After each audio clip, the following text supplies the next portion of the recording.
네, 온앵커의 당잠사입니다. 당신이 잠든 사이, 당신이 쉬는 사이 전해진 소식들 확인해 보시죠. 주말 사이에 전달된 내용들이 좋을 게 별로 없었습니다. 하나하나 보시죠. 일단 첫 화면으로는 저는 한 레포트의 첫 장을 캡처해서 왔습니다. DB금융투자에서 SK 하이닉스에 대해서 제목을 이렇게 달았더라고요. 아프다. 많은 분들 공감하실 겁니다. 이건 SK 하이닉스만의 문제가 아니라 전 세계의 증시, 채권 시장, 그 투자자들은 같은 마음을 가지고 계실 겁니다. 지금 모두가 아픈 상황입니다. 지난주에 주요국 증시 등락률을 정리해봤는데요. 코스닥 시장의 등락률이 가장 뼈 아팠습니다. 동북아시아 중에서 코스닥 지수의 낙폭이 가장 컸거든요. 5.3% 하락입니다. 요 주변 국가들의 낙폭은 그래도 지난 한 주간 나름 괜찮았는데 왜 이렇게 우리 시장만 이렇게 아팠을까요? 좀 아쉽습니다. 홍콩 지수가 4.4% 밀렸는데 사실 뭐 대만이나 중국, 일본에 비해서 홍콩은 유동성, 이 수급에 조금 더 민감하게 움직이기 때문에 그 영향을 받았다고 이해하시면 됩니다. 미국 나스닥 지수도 한 5% 밀리면서 마무리가 됐고요. 독일, 여기가 진짜 많이 빠졌을 거라는 그런 생각이 들었는데 나스닥보다는 덜 빠졌습니다. 4% 마이너스보다는 좀 덜 빠진 그런 모습입니다. 코스피를 달러로 다시 계산을 해봤더니 코로나19 팬데믹 쇼크 때 최악일 때만큼 빠졌더라고요. 지금 요 그래프가 달러 환산 코스피인데요. 여기까지 밀려 있습니다. 코로나 쇼크 때가 여기인데 거의 이제 비슷한 수준으로 나와 있습니다. 그리고 이제 외국인의 지분율인데 최근 뭐 자금 유출이 좀 심각한 그런 상황입니다. 하나하나 좀 내용 보실까요? 그 전까지는 사실 금리 문제의 시장은 민감하게 반응을 했습니다. 그런데 지난주에 톤이 바뀐 것이 금리에서 시각이 경기 침체로 이동하고 있다는 게 한 가지의 포인트입니다. 보시면 3대 지수 일제히 하락 마감을 했습니다. 그래프를 하나하나 이제 좀 큰 데이터로 놓고 보시면요. 전저점 다우지수가 지금 가장 먼저 깨고 내려가고 있습니다. 29,500선. 예. 그 전저점을 깨고 있다. 다른 것은 아직 전저점이 붕괴까지는 되진 않았거든요. 사실은 이 3대 지수 가운데 경기를 가장 민감하게 반영하고 있는 전통적인 지수가 다우입니다. 그래서 이제 경기에 조금 더 민감하게 반영되고 있는 시장이라고 해석이 가능할 것 같고요. 원자재 시장이 지난주에 뭐 동반해서 폭락하는 모습이었습니다. 유가가 특히 많이 빠졌죠. 서부 텍사스산 원유가 5%나 급락하면서 $80 밑도는 그런 모습입니다. 전쟁 이전까지 회귀하는 모습이죠. 그리고 달러 인덱스는 뭐 천정부주로 치솟는데 유로와 패러티는 붕괴됐고 파운드와 패러티 붕괴 직전까지 내려왔습니다. 잠시 후에 영국 이슈 따로 볼 거고요. 금리의 흐름 보시면 정책 금리에 가장 민감한 2년물 금리는 뭐 여전히 고공행진입니다. 굉장히 부담스러운 수치, 우리는 지금 4자를 보고 있는 그런 상황인데 전거래일에 장기물들은 빠졌습니다. 이것은 경기 반영도가 훨씬 더 높죠. 그만큼 경기 아직 모르겠는데 장단기 금리 차 역전으로 경기 침체에 대해서 계속 반영시키고 있는 채권 시장이라고 이해하시면 됩니다. 영국 한번 가볼까요? 영국은 사실상 스태그플레이션을 지금 인정하고 있는 단계로 들어가고 있습니다. 지금 경기에 대해 한 세 가지 크게 나눠서 볼 수 있는데요. 연착륙, 경착륙, 스태그플레이션. 연착륙은 경기가 살짝씩 이제 침체까지는 아니고 둔화가 되면서 물가가 잡히는 것, 경착륙은 경기가 좀 망가지면서 물가가 잡히는 것, 스태그플레이션은 경기도 망가지고 물가도 못 잡는 그런 상황인데 지금 영국은 중앙은행에서 거의 뭐 뉘앙스를 이렇게 풍기고 있는 상황입니다. 50년 만에 최대 규모의 감세안을 발표했는데요. 영국의 정부 부채가 지금도 심각한데 앞으로 더 간다. 우리나라 돈으로 했을 때 294조 원까지 갈 것이라고 전망이 나오고 있습니다. 이 수준이면요. 2차 세계대전 이후에 한 세 번째로 높은 수준이라고 합니다. 그러면서 파운드화의 가치가 추락하고 있는 모습입니다. 37년 만에 지금 최저치까지 밀려있는 상황. 영국 상태가 심각하다는 내용입니다. 사실은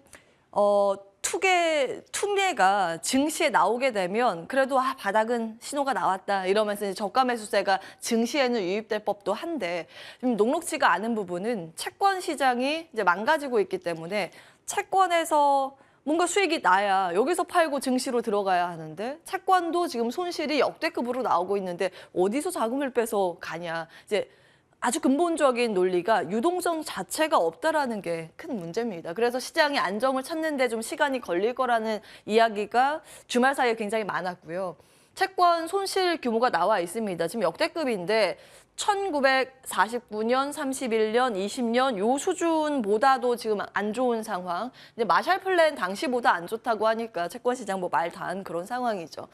돈이 왜 이렇게 없는 것일까? 예, 금리 인상과 함께 QT 뭐 여러 가지 이슈가 계속 이제 유동성을 빨아들이고 있어서 그렇습니다. 지금 시장이 원래는 금리 속도가 이 정도는 시장에 반영이 됐다, 선반영됐다, 이제 반등 나오지 않을까라는 논리가 있었는데요. 지난주부터 그거 잘못 생각한 걸 수도 있겠다라는 그 공감대가 커지고 있는 상황이죠. 지난 한 주간 전 세계 중앙은행의 금리 정책들이 발표되는 휘몰아치는 그런 한 주였습니다.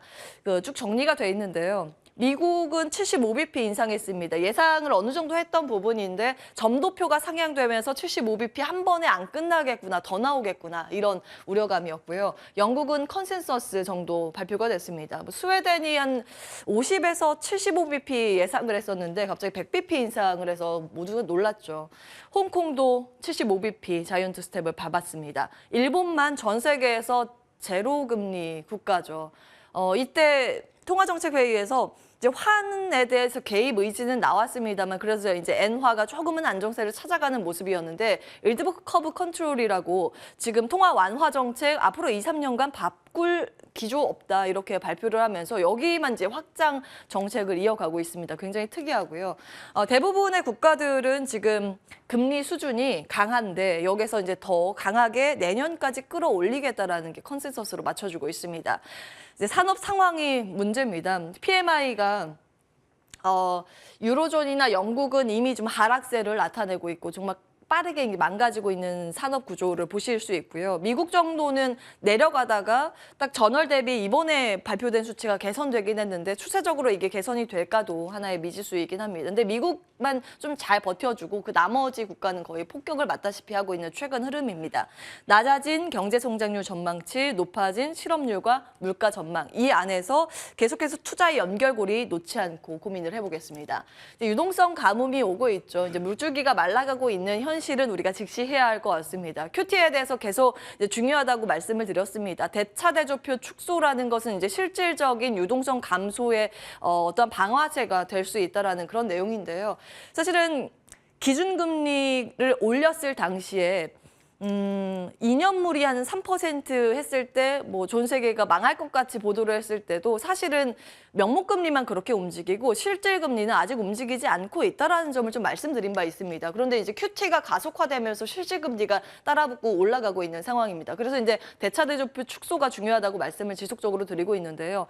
과거에도 보면 QT를 시행했을 때 이렇게 좀 실질금리가 따라붙고 있는 걸 확인하실 수 있습니다. 실질금리는 명목금리에서 이제 물가를 뺀 그런 실질적인 금리라고 이해하시면 됩니다. 보통 이렇게 실질금리가 올라가는 패턴 한 두 가지로 나눠볼 수 있는데 경제 성장률이 올라갔을 때, 실질 GDP가 올라갔을 때, 그리고 이렇게 QT가 시행이 강하게 됐을 때. 그런데 지금은 성장률이 좋다기보다는 QT 때문에 올라가고 있다라고 보는 게 맞겠죠. 그래서 이제 불황의 투자 아이디어를 계속 정립을 하셔야 된다라는 내용도 정리해드리고 있습니다.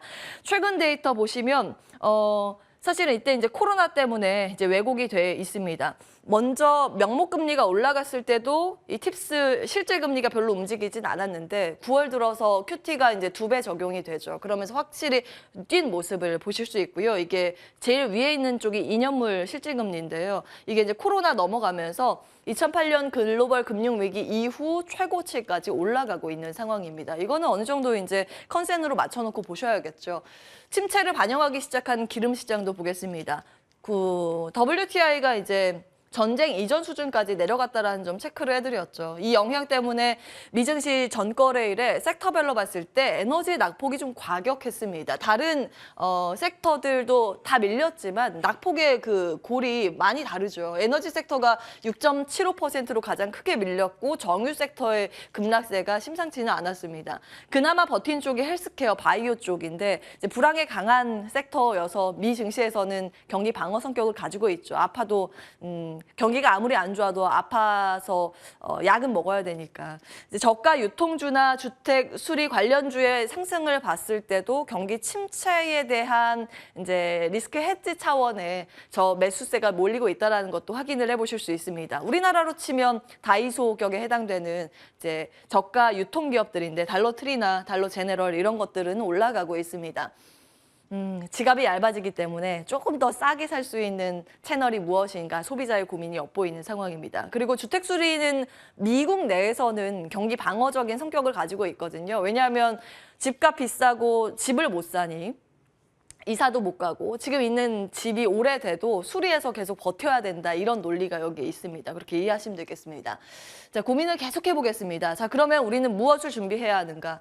경기 둔화와 금리 상승에 맞설 종목을 찾아야 하지 않을까. 그런 관점에서 이제 리포트를 쭉 돌려봤는데요. NH투자증권에서 관련 레포트 중형주 테마 4선을 공개했습니다.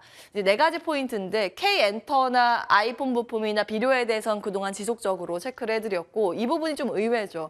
전기차들이 성장 여력은 있으나 단기적으로 이제 고점에 대한 부담감을 안아가고 있는 현재 구간이기 때문에 이 파트 안에서 가장 시장에서 주목을 못 받았던 게 무엇일까라는 고민을 좀 했습니다. 그래서 그 분야를 꼽자면 전기차 충전 인프라라는 이야기입니다. 관련 종목들 쭉 아래 정리되어 있고요. 관련주라고 하면 뭐 SK네트워크스 정도가 해당이 될 겁니다. 자, 지칠 때는 또 긴 안목으로 장기 이슈 투자도 대안이라고 언급이 많이 나오고 있습니다. 경기와 무관한 구조적인 성장 여력을 가지고 있는 파트 어떤 것일까 좀 지속적인 고민 찾아가는 작업이 필요해 보입니다. 보통은 이렇게 경기가 안 좋아질 때 기업 입장에서는요. 설비 투자를 늘려서 그 다음 타이밍을 준비하는 작업을 하곤 합니다. 이것까지도 안 되는 기업이면 정말 좀 투자 리스트 목록에서 삭제하는 게 좋다라는 이야기까지 나올 정도니까 이런 부분 좀 감안하시면서 찾아가는 작업이 필요하고요.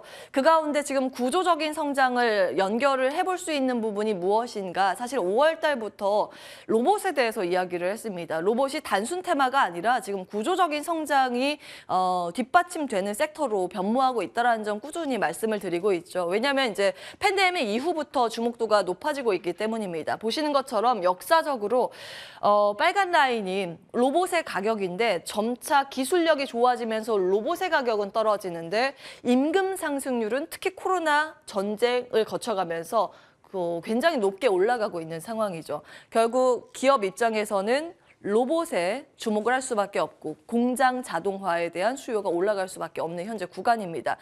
1분기에 미국에서는요. 로봇 주문액이 역대 최대가 나왔다라는 부분 말씀을 드렸는데 2분기, 3분기 지속적으로 로봇에 대한 수요가 미국 내에서 커지고 있습니다.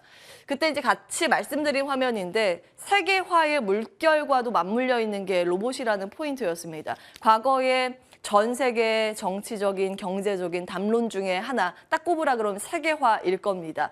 전 세계 지구촌 하나로 묶어서 분업화가 돼서 함께 성장하는 그런 구조였죠. 그 당시에는 저임금 노동자 공급이 가능한 국가들로 뭐 아시아나 중국이 이런 임금을 담당했는데 최근 들어서 여기에도 임금 상승률이 심상치가 않고 이제 세계화에서 벗어나서 코로나 그리고 전쟁을 지나가면서 지금 탈세계화의 움직임이 나타나고 있죠. 온쇼어링, 동맹 쇼어링 다 우리나라 국가에서 자급자족할 수 있게 끊어. 우리 혼자 살 거야. 안보에 집중하고 있는 이런 탈세계화의 국면에서는 그럼 과연 누가 이럴 것인가?